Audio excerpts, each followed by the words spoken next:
شەهیدانی ڕێگای ئازادی سۆرانی مامە حەما کاوەگەرمیانی ویدات مامۆستا عەبدولستار ئەرکان و نمونەی زەقی هەموو ئەوانە نمونەی زەقی ئەو قوربانیانە ئەهلیان کردە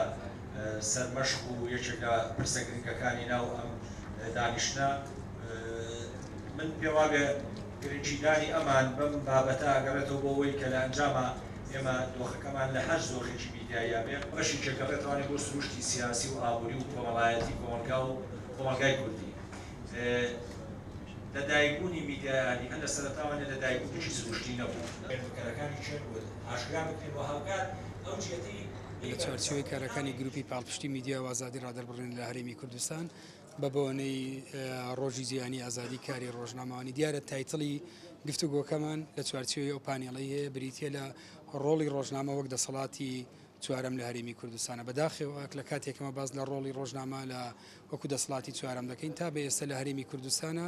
ئێمە دەتوانین وەکو لە تەقریرەکانمان نامانێناوە هەرێمی کوردستان لە غیابی زەمانەتکردنی ئازادی ڕادەربڕین گوزەر دەکاویش بەهۆی ئەم هەڵ و مەرجە چ لە ئاسی چوارچێوەی یاسایی چ دەست درێژی لایەنە پەیوەندیدارەکان بۆ سەر ڕۆژنامە نووسان ئێمە لە کاتێک ئەم پانێڵ ئەنجامەدەین بەداخەوە 9 ساڵ پێش ئێستا شەهید سەردەش عوسمان لە شاری هەولێر دەڕفێندرێ و ئەو هاوڕێکانی تا بە ئێستا کەیسەکان دیزە بە دەرخوا نەکراون مەسلەی ڕۆڵی ڕۆژنامەوانی کاری ڕۆژنامەوانی لە بەرژەوەندی گشتی لە چاودێریکردنی دەسەڵاتەکان تەوەری گفتوگۆ دەبێت هاوکات بەپێی